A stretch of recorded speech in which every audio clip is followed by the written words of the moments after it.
Olá, sejam bem-vindos ao programa Teologia Descomplicada. Esse é o segundo episódio da temporada e eu quero explicar por que a Bíblia é tão importante e como ela chegou a nós, como ela recebeu a configuração que nós temos hoje para nós evangélicos, um livro de 66 livros. As primeiras revelações de Deus aos homens, elas foram pessoais e foram transmitidas de forma oral de geração em geração. Então as histórias como o do dilúvio, as histórias como o de Abraão, Isaac, Jacó, a história da criação do Éden, todas elas foram transmitidas originalmente de forma oral, de geração em geração, de família a família. Certamente, essa oralidade é a prova de que todos os homens descendem de uma única família, visto que conceitos como a existência de Deus, da crença da vida após a morte, é comum a povos diversos e distantes entre si. Mas a revelação escrita permanece inalterada por séculos. Então a vantagem de uma revelação escrita é que ela se torna inalterada. Assim, quando Deus ordena a Moisés que escrevesse a lei, ele estava iniciando o registro escrito da palavra de Deus. Não que ela não existisse antes, mas havia esse registro oral e agora, sim, um registro escrito. Então ali começa o registro da palavra de Deus através de Gênesis e depois Moisés vai escrever outros livros que nós chamamos de Pentateuco. Assim, Gênesis, Êxodo, Levítico, Números, Deuteronômio, os 5 primeiros livros da Bíblia foram escritos por Moisés. Depois de Moisés, com a fixação do povo de Deus na Terra Prometida, os livros históricos seguem contando as aventuras, sucessos e fracassos do povo de Deus na sua fixação na Terra Prometida. Assim nós temos os livros de Josué, de Juízes, de Rute, primeiro livro de Samuel, segundo livro de Samuel, primeiro livro dos Reis, segundo livro dos Reis, primeiro livro das Crônicas, segundo livro das Crônicas, Esdras e Neemias.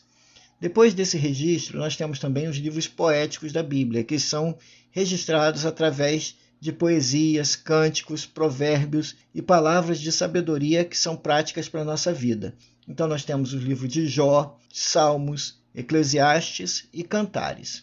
Logo após os livros proféticos, registram as palavras de Deus, através dos profetas, os livros que nós classificamos como profetas maiores e menores. Não por causa de alguma qualidade especificamente deles, mas do volume dos seus escritos. Assim nós temos os profetas maiores, Isaías, Jeremias, Lamentações de Jeremias, Ezequiel e Daniel. E os profetas menores, Oséias, Joel, Amós, Obadias, Jonas, Miqueias, Naum, Abacuque, Sofonias, Ageu, Zacarias e Malaquias. Então, depois desses escritos, nós temos uma pausa de cerca de 300 anos na inspiração textual da Bíblia. E aí, então, vem o Novo Testamento. O Novo Testamento ele começa com o registro dos 4 evangelhos, Mateus, Marcos, Lucas e João.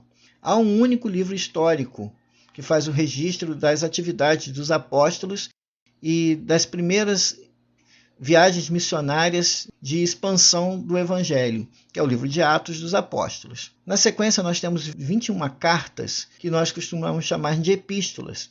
Na primeira ordem, nós temos as epístolas paulinas, ou seja, aquelas que nós temos certeza que Paulo escreveu, que são Romanos, primeira carta aos Coríntios, segunda carta aos Coríntios, Gálatas, Efésios, Filipenses, Colossenses, primeira carta aos Tessalonicenses, segunda carta aos Tessalonicenses, primeira carta a Timóteo, segunda carta a Timóteo, Tito e Filemão.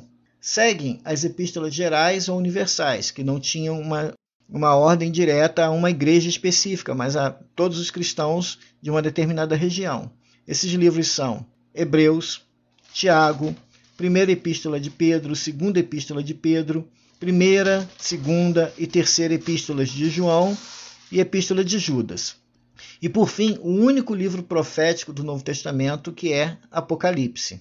Essa configuração da Bíblia foi concluída no ano de 393 no Concílio de Hipona. Então, quando eles chegaram a um consenso para fechar essa sequência de livros do Novo Testamento, o Antigo Testamento já existia, a dúvida era quais livros entrariam no Novo Testamento.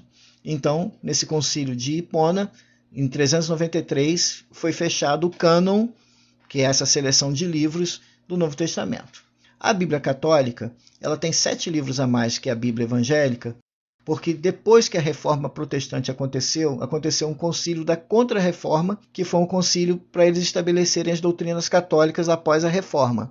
E aí eles resolveram incluir 7 livros a mais no Antigo Testamento, livros esses que até então a igreja não os reconhecia como livros que faziam parte da Bíblia. Então, por isso a Bíblia Católica tem 7 livros a mais. A Bíblia foi escrita em hebraico no Antigo Testamento e em grego no Novo Testamento.